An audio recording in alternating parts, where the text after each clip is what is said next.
want to introduce Josh Lowe. He's the Chief Customer Officer and Customer Experience at AkitaBox. Josh helped co-found AkitaBox back in 2015. And what they do at AkitaBox are a leading facility assessment, mapping, and software company. So far, the company has grown to over 80 team members and has collected data on nearly 200 million square feet of facilities, all in less than a 90-day turnaround. So with that, I'll let Josh get to it. Thank you. Thanks for that. So we'll dive in. Half hour is going to be really quick, so we're going to fly here as much as we can. Today we're really going to talk about not AkitaBox at all, but just real quick so that you know what our mission statement is. It's really to empower making data-driven decisions, and that requires getting data quickly and cost-effectively so that you can do what you want to do. So 5 steps that we've outlined here, really simple: collect, field verify and validate, standardize and input data, and that's a big one, right? Standardizing your data. We'll talk about that later because, you know, that's not a problem anywhere around here that I hear today. Prioritize and price, and then forecast. And so we'll go through those, we'll walk through, we'll kind of give you a few different varieties of how this can be done. Our belief is, and you know, my previous experience was doing professional services consulting. After doing that for many years, realize that we really don't have to be doing it at professional services rates. Technology has come so far, 360 photography, AI, machine learning. We can do a lot of this stuff with, I don't want to say low skilled, but high technology individuals that can do this at a higher rate, and then use your skilled labor for the pieces that make sense. So use them for the experience piece, use them for the input piece, but they don't have to be the ones out collecting, doing field measurements and things like that. And we'll talk about that as we go. So issues with facility condition assessments today. There's a list here, I'm not going to read them all. But if we really boil it down, is that you do it once today, and then you do it in 7 years, or you do it in 5 years, or you do it in 3 years. Chances are, though, you're going out to bid every single time. You may have a different local architect, or maybe you hire a large engineering firm to do this for you, but they typically give it to you in a report. I recently actually looked at a facility condition assessment report that was done for the FAA. One building that was 80,000 square feet had a 1,600-page PDF report. That's not uncommon in the industry to get these PDF reports, and now, cool, I got this, I know my numbers, I roll up my FCI at the bottom, but I have no way of managing that, right? It's this thing that's been delivered to me, and it's almost so much data that I'm like, 1,600 pages, yep, that's worth $500,000, that's worth $100,000. But then in 7 years you go, oh, we got to redo this. Well, can you take that 1,600-page document and update it? No way. It wasn't done in a standardized format. They didn't give you the raw data. It's not location-based. They took a different approach to RS means than the architect you do this time around, and the person that comes around this time says, oh, that person you hired before was garbage. Look at how they organized the windows. That's not how you should be pricing windows. You should be pricing it this way. And so we end up getting in an argument about how the data is being linked to other things, but we've never actually established a standard for how we collect and analyze that data at a base level. So again, step 1, collect existing documentation. That seems easy, right? It's not. I mean, how many of us are in disarray in our facilities? I mean, there's companies all over that make a living off of taking your old documents and trying to organize, sort them, and do everything like that. Look, we've gone through this process. We said, great, and we started out actually saying, give us all your old stuff. We'll see what's good, and then we'll update it. And what we found out is that all of a sudden when we started asking them for things, it slowed the entire process down. Because now it was, oh, I can't find that drawing, or oh, I know we have that, give us a couple weeks, we'll go find it, or oh yeah, here, we have all the data on this building, here you go, and we saved every revision throughout the history of time, but we don't have one contiguous set. And we actually found out that it took more time to dig through the existing documents than it did to just go out and document what was there and model from the existing facility. And I talk about technology, this is mobile LIDAR. So this unit is called a Paracosm PX80. It's actually manufactured here in the United States down in Gainesville, Florida. They're fairly new on the scene, but it's on a stick. You can see it right there. That's the laser scanner itself. You can scan at the rate you can walk. You can go in and out of rooms. There's no registration. You just export, process right on the unit, and you get this to import into products like Autodesk Revit, InfraWorks, whatever it is that we need to use to do the end analysis or the end modeling from.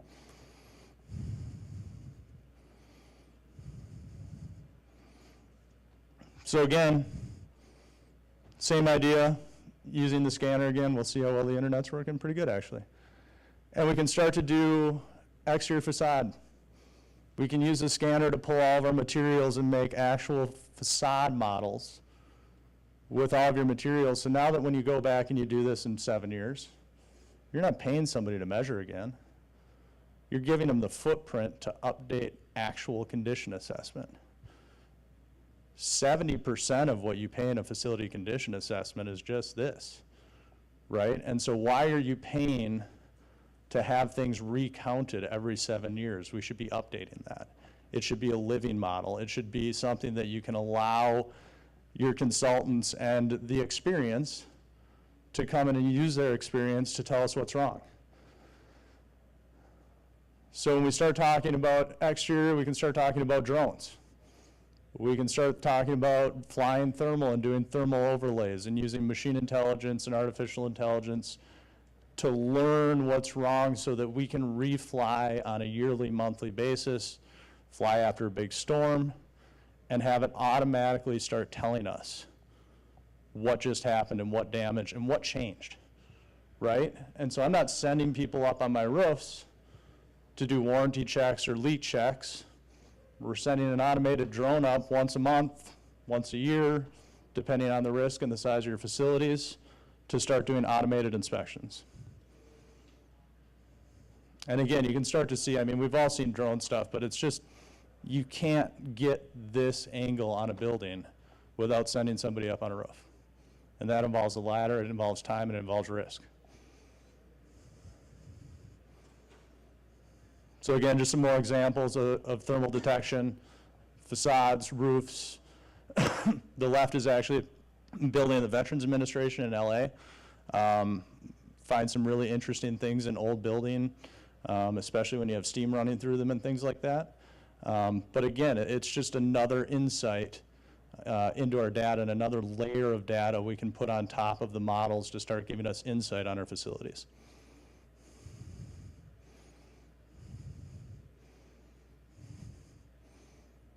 And again, this is now drone LIDAR. Again, this is the Veterans Administration, VA. This was done in conjunction with Booz Allen Hamilton, you know, for the Veterans Administration, and really looking at how do we use LIDAR, how do we do this on a massive scale. I mean, this LIDAR of the entire campus, this is the largest VA campus in the United States. It's over 400 acres. This LIDAR was done in a day and a half. So again, just to give you guys an idea of where the technology is going and how fast we can start to capture this data and layer it in. Now, granted, we have to process this, right? We have to do something with this. But what we're actually using this for is you saw the hand LIDAR data on the ground.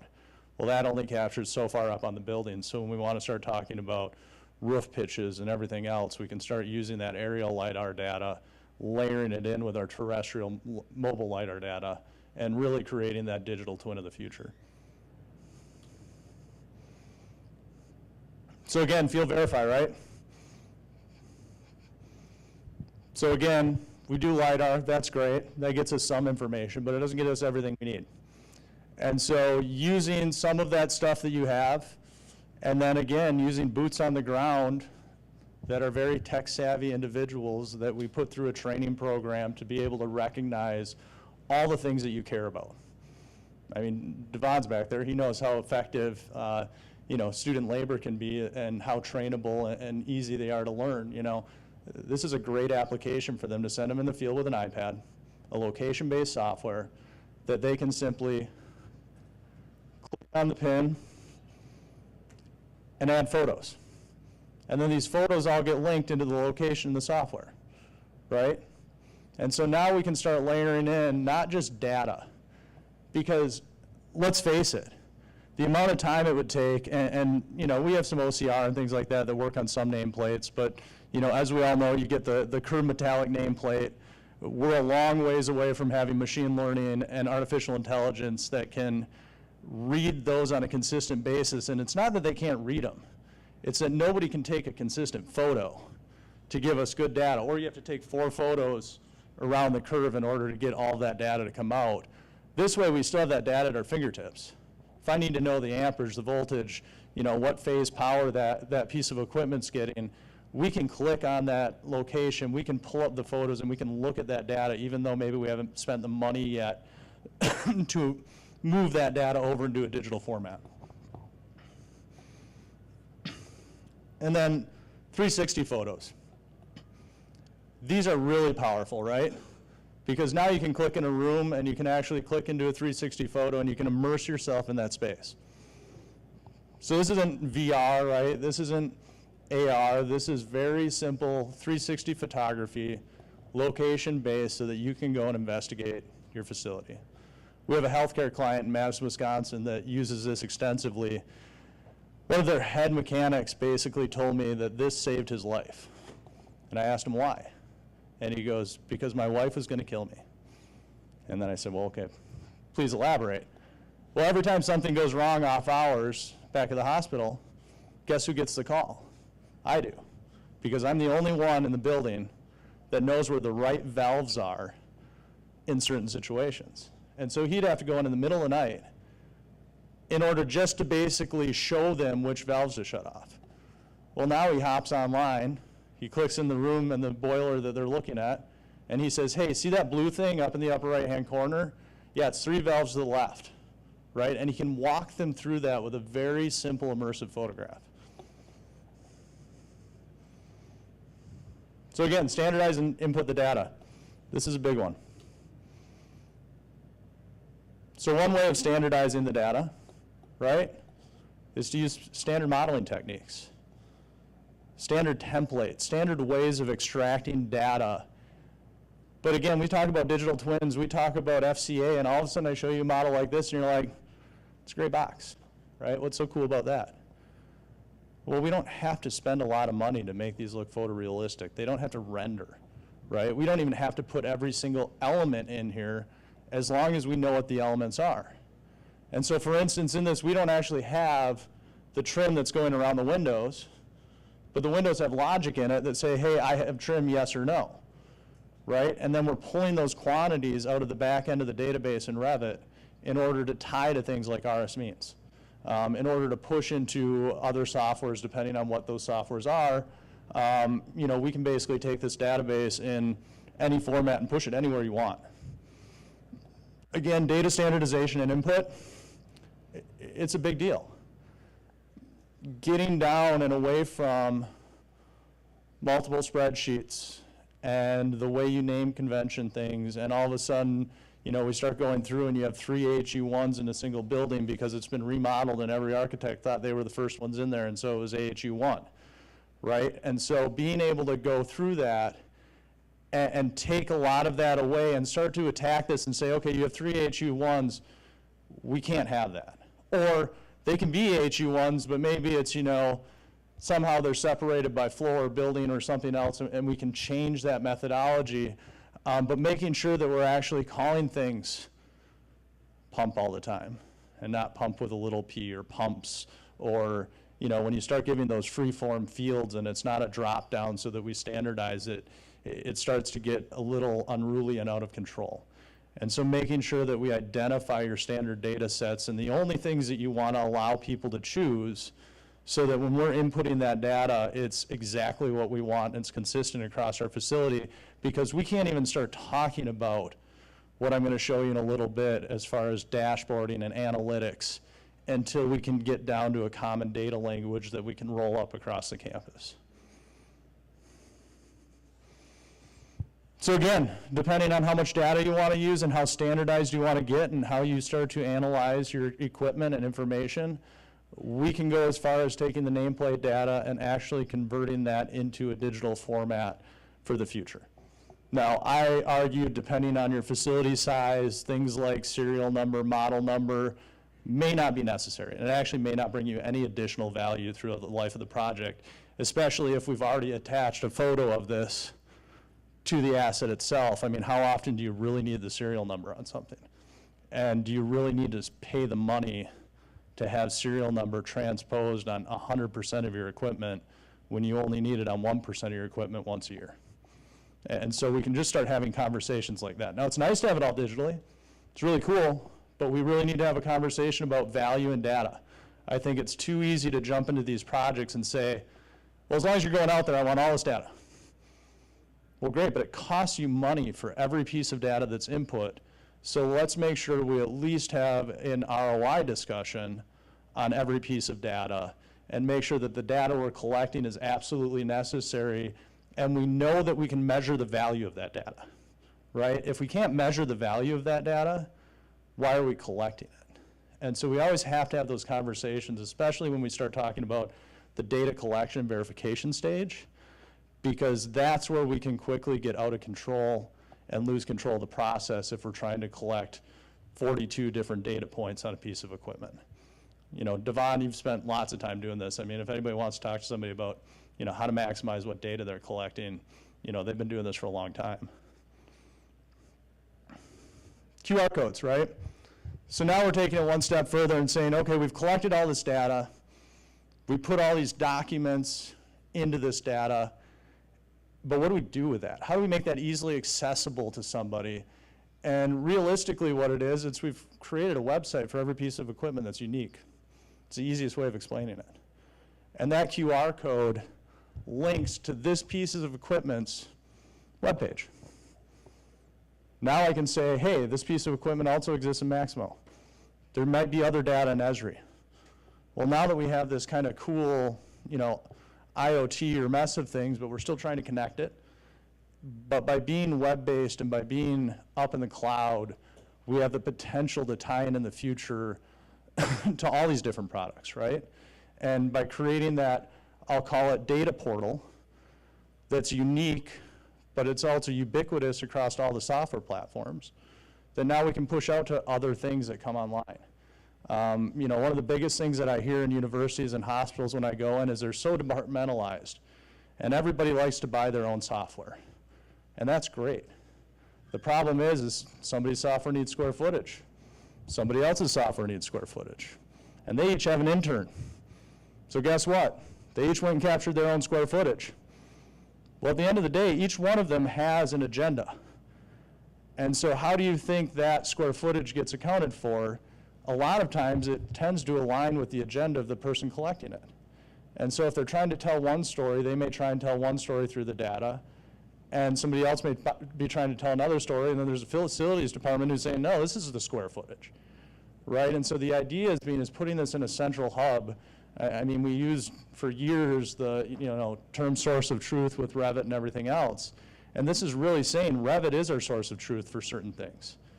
But other things, it may be the photo that's our source of truth, right? And so we just need to start figuring out and putting these things together so we understand where our good data is coming from, and we quit having arguments at a departmental level over whose data is right. So again, prioritizing price. This is where you can start getting extremely crazy, or you can take a really sane approach. And there's no right or wrong. Honestly, it depends on your budget, how much money you have to allocate, and your risk along that money, what types of projects they are. Some types of projects you may take a little bit deeper, where other longer-term projects you may look at a very basic square footage level. And so whoa, I got really close. So understanding square footage takeoffs, again, the model can start to do that. We did the laser scan. We now have absolutely accurate quantities. We have materials, and we can start now applying pricing to this. Oh, good, I don't have video request access to that video. Yeah, we'll skip that video then. So facade takeoffs, again, I'll talk about this one for a minute. It's the idea of being able to go in, model based on a materiality, then have our engineers or our specialists, or in some cases, it's going to be machine learning, basically saying, what does an issue on that facade look like? This is what a rust spot on metal looks like. Guess what? The drone can go around and find rust spots on metal all day long using machine intelligence. It can even tell us the quantity of rust on something. We can start telling it other things. And so by being able to link a standard set of conditions, right, to images, and over time be able to say, okay, we took a picture of this year, in 3 years we took another photo, and now look at the difference, here's what's changed, we need somebody to analyze the change. Or, we went through this building, we took photos, and there's no sensible changes, so we don't really need anybody to look at this building. And so we can start to use this over time in order to maximize our effectiveness when we're going back to do this year over year. And we can actually start to get what we want out of an FCA, right? Because we don't want a once every 7-year snapshot, because as soon as I do that FCA, it's invalid, right? Something happened tomorrow after I was in that building, and now we have water damage that I'd never captured in the FCA because I was there before it happened. And so again, on the assessment level, this is where the modeling starts to come in. You can see we can start pulling out things like roofs. We can start looking through our 360 photos to start assessing conditions of things like carpet, paint, materials. I mean, you can even see that's a really small picture, but you can see how bad the carpet is in that photo. So we can quickly start to pull this stuff out. And because we've already modeled before we started this condition process, as soon as we put a condition to something, it automatically knows its square footage, it knows its material, it knows everything else, and then it's just a link to RS means to pull the data out. So then we type to RS means. And this is the kind of stuff that we can start to get. And so this is actually Tableau taking the RS means and facilities data, rolling it up and putting it into, this is actually a 30-year plan, right? I talked about a 5-year plan in the presentation, but that's just the more detailed. But really, at the end of the day, you want to be looking out even farther beyond that, especially when you start to talk about easy things like equipment replacements and frequencies, right? So that's where your condition starts to play in, is because now you can say, okay, across my campus, I have 43 pumps. Out of those 43 pumps, 24 of them are good. Anything that we said is good, we say can last 10 more years because it's supposed to go for 15. Right? Anything that's bad, we're saying needs to be replaced in the next 2 years. And anything that's in the middle, we're going to give somewhere in that 5 to 8 year run. But now we're using condition along with everything else so that we can get a real picture, right? Because so often what you'll do is you'll get somebody that comes in, and I've seen the reports, and they say, hey, this pump was installed in 2000. It's 2018, supposed to be replaced 3 years ago.